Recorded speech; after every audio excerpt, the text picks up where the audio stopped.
Hey, a shout out to Brownsville Area School District. If you're watching this, we're broadcasting from the studios of the Pharmacy Podcast Network. My name is Todd Eury. The headquarters of the Pharmacy Podcast Network is right here in Brownsville, Pennsylvania. And I use this studio for the development of my publication, which is 45 different podcasts all about the profession of pharmacy. However, because of really wanting to help our school district, we've opened up the studios to the students, and the students will come in periodically to talk about how the plays are going. They're just amazing. We've had fun.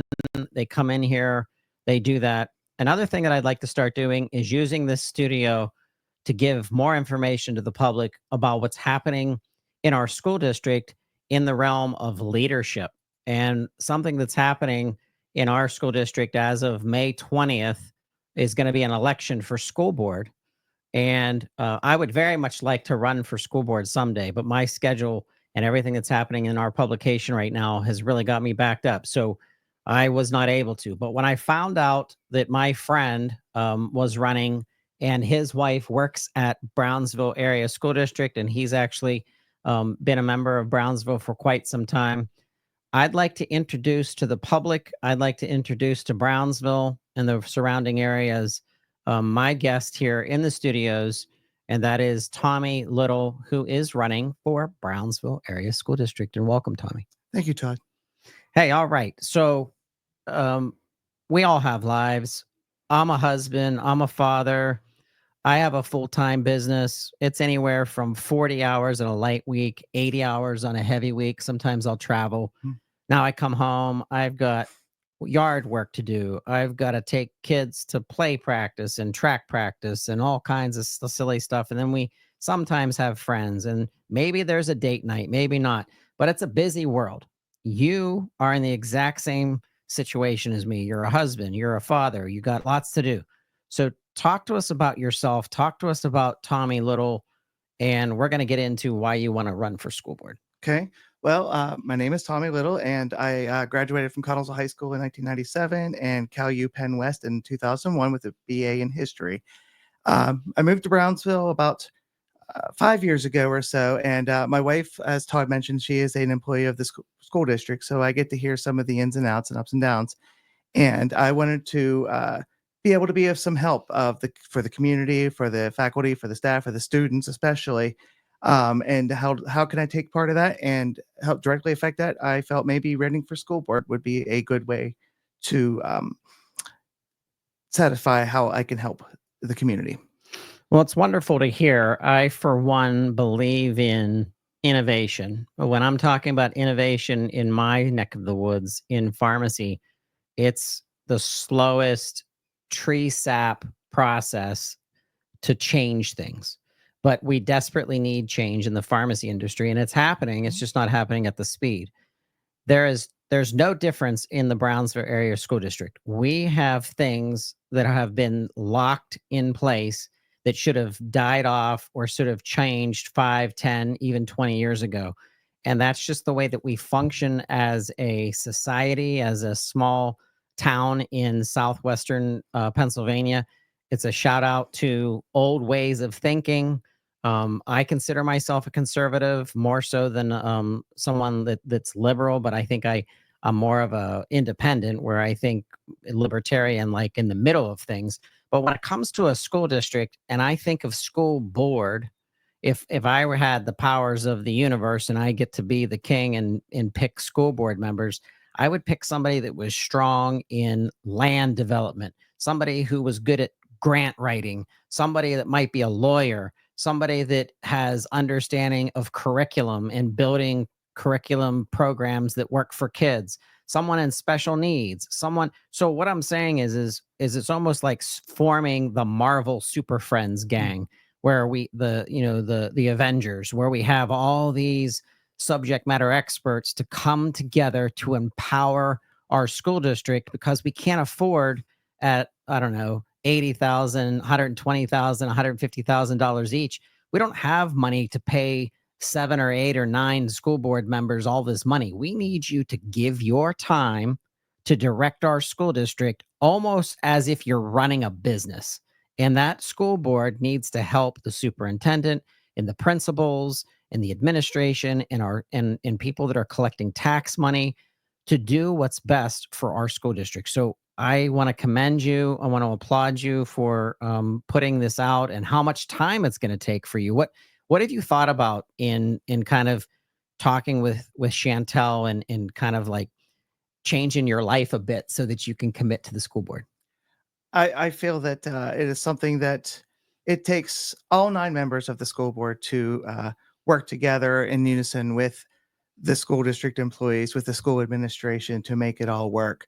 And I think the more diverse your walk of life is, whether you're a former principal, whether you're a businessman, whether you are a lawyer, or any of those, you all bring some subject matter expertise to the table.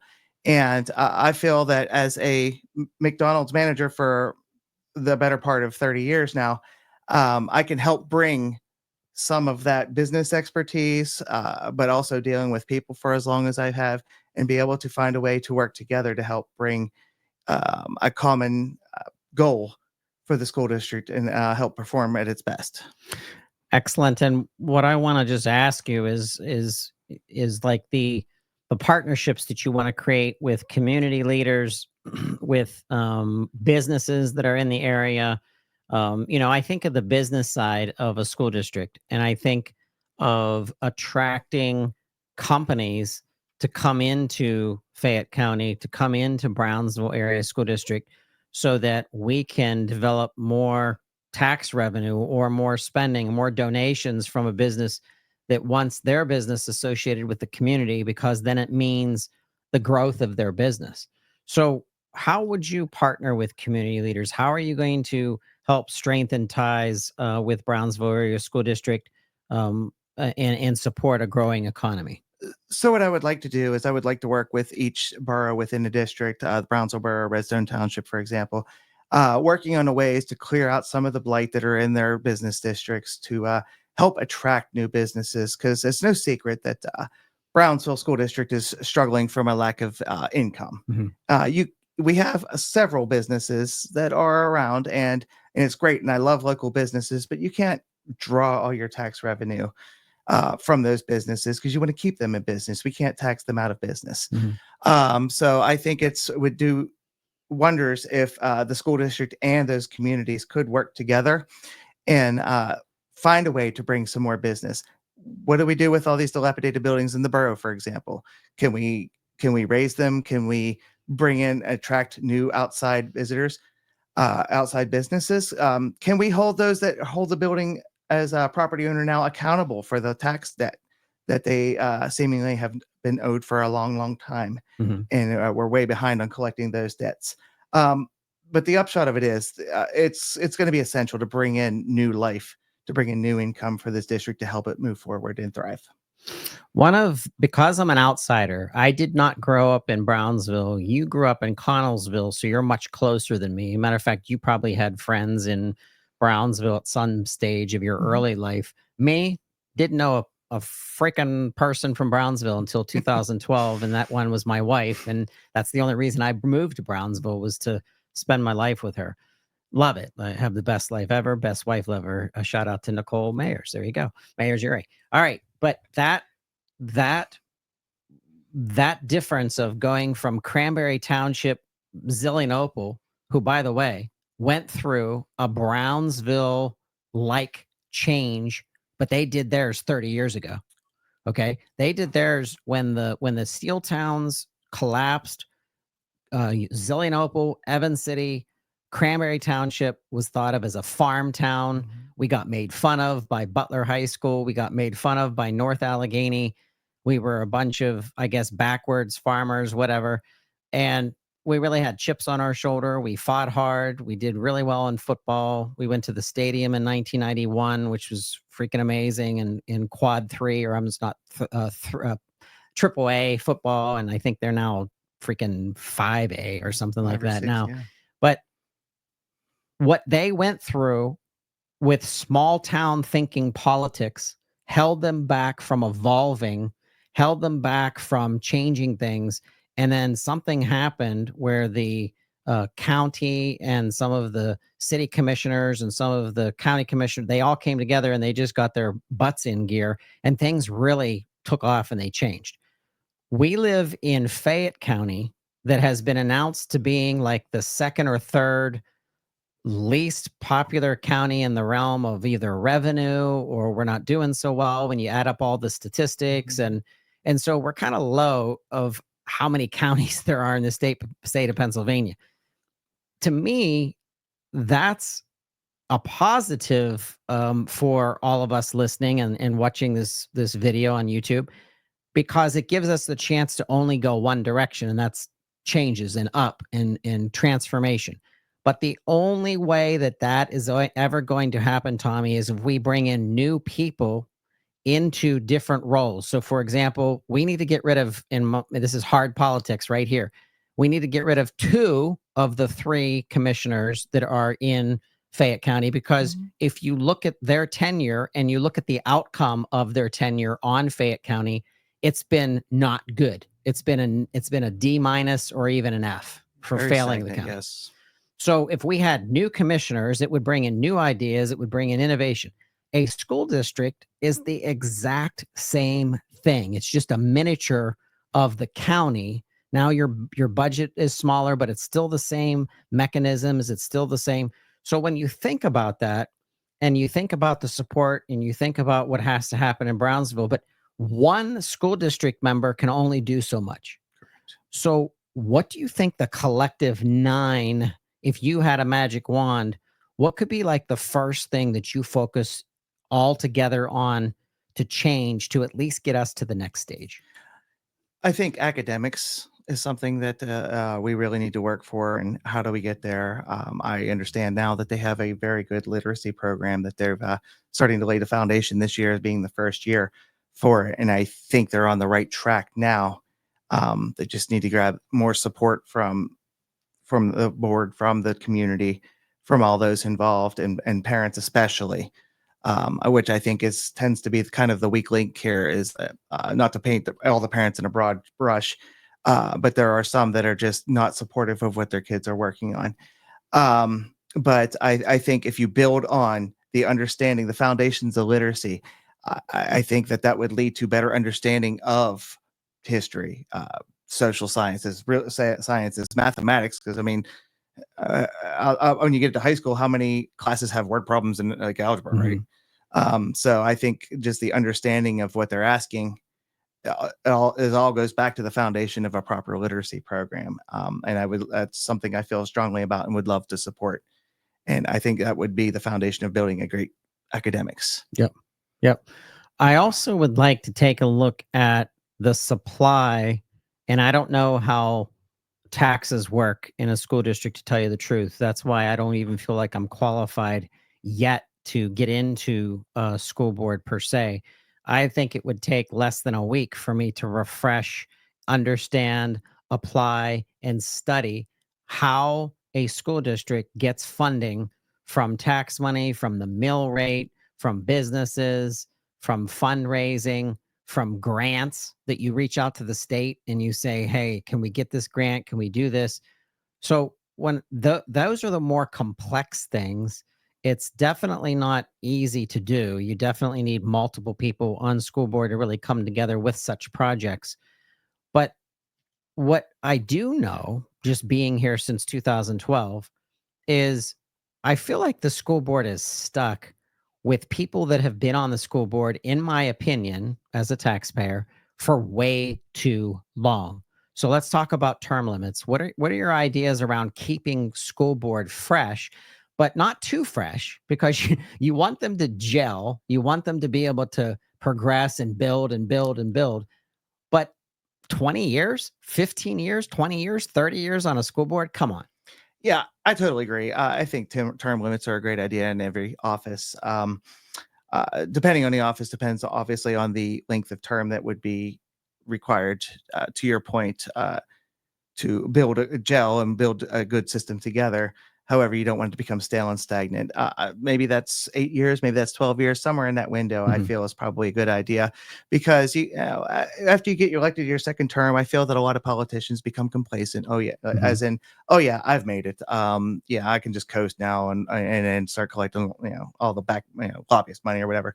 But I do think that to keep things fresh, I think you should bring in new blood every other election, every third election, because a lot of those times as newcomers that are seeking board members become board members, kind of have skin in the game, whether they are local residents. Obviously, they have to be for the school board, but maybe they have kids that are in the school district, like I do, or maybe they want to make a difference. But I think a lot of times after that, you start getting 10, 12 years, I think you start losing some of that drive, Mhm. and just in the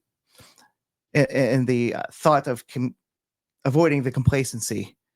Maybe the 12 years should be the max. It would Yep. be a good number, I think, in my head. I like that too.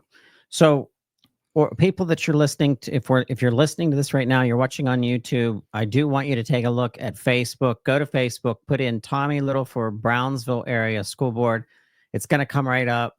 Um, Ask questions, send him messages, ask him direct questions about something that you're worried about as a taxpayer. If you have children in the school district, you should be definitely asking Tommy questions. You should be saying to him, what's your plans for better education? Or what's your plans for raising more money for the school district? What's your plans for our track team or our football team or basketball or whatever it is? Whatever your interest is, I want you to reach out to Tommy Little for Brownsville Area School Board and pose those questions and vote for Tommy based on the fact that, once again, it's new blood.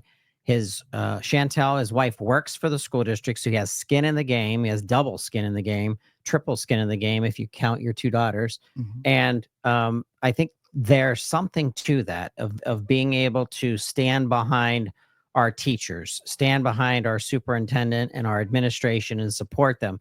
That doesn't mean that you're going to always agree with them. I can't stand today's volatile society where if you're a Republican or you're a Democrat or you're a libertarian or whatever, that people don't think that you can work together anymore. And I think that's been done to us in society, especially through social media, to make us hate each other so much just because we disagree.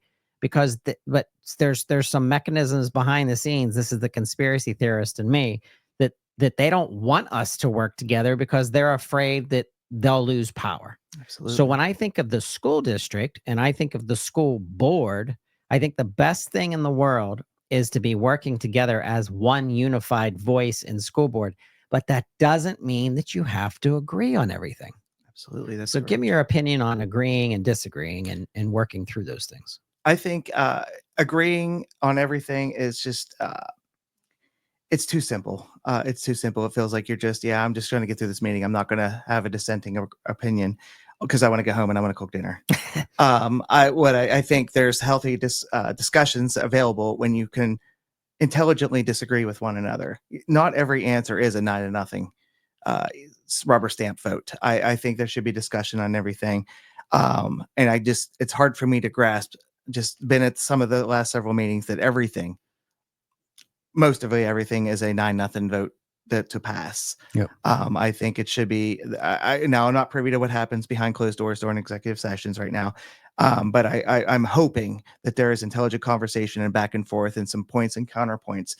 Uh, Definitely not what you were suggesting of, if you don't agree with me, well then I'm just going to poo-poo everything you have Right. to say because you're not a Republican or a Democrat. Yep. But I do think that a healthy discussion of point and counterpoint is something essential in the whole process to make the right decision, the best informed decisions. So another thing that I've heard from the public here in Brownsville is the lack of transparency of communication between the school board and the public, and how I'll hear from school board members that are here now that will not post on Facebook. They will not post on social media. They will refrain, thinking like it's some kind of secret society. And I think it needs to be the exact opposite.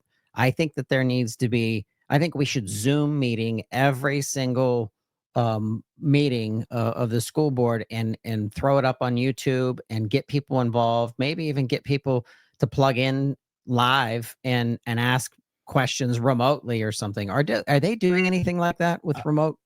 Actually, I don't believe they are. I do agree with you. I think there should be a broadcast for those who can't make it every week or every month. But I do believe there should be like a limited, maybe it's 15 minutes or whatever, question and answer session. Yeah. Just in case some folks that can't get to the meeting that want to. I do think that there is a fine line between for social media interaction of the board and not interacting. I think you got to find the happy medium. Yeah. You don't want to give up too many of the discussions that should be staying behind closed doors, because there are some sensitive topics that you don't want the whole public to know. But you should also kind of engage to some degree, not to the point where you're going to argue. You're not going to disagree with them. You're just going to say, okay, thank you for your information. Now your voice has been heard. Yep. You don't have to butt heads with anybody. You don't have to match wits with anybody, but maybe be accessible. Hey, this person brought this concern to me. Can we talk about it? Yeah. I think that would be great for the transparency for the school district. Absolutely. Once again, go to Facebook, look up Tommy Little for Brownsville Area School District, pose your questions. Tommy is available for answering. Send him a message through the page. I, for one, am going to vote for you because I am a fan of Ollie. And if you can see on the screen here, Ollie believes in Tommy Little. It's his dad. Mm-hmm. So he's definitely, looks like he's voting for you. If he was allowed to vote, he would definitely vote with 2 paws. 2 paws up. Yeah. Yeah. Unfortunately, he's only 2. So that makes him, 14 years old. So we can't get him in the polls yet. But yeah, it was a tremendous opportunity that happened just by chance for him to pose for that picture. So I want to thank you for being open to this interview, putting you on the spot, getting you in front of a camera. You're not used to doing this.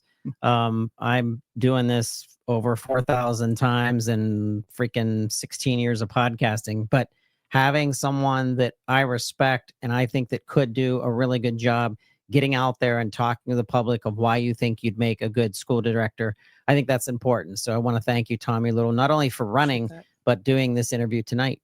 I really appreciate it. Thank you. Absolutely. Hey, once again, go vote for Tommy Little. Big things from, or wait, it's think big, vote Tommy Little. And we very much appreciate you watching here on YouTube. And if you can, if you're from Brownsville and you're watching this, please share this with another person from Brownsville so they can learn a little bit more about Tommy Little for school board.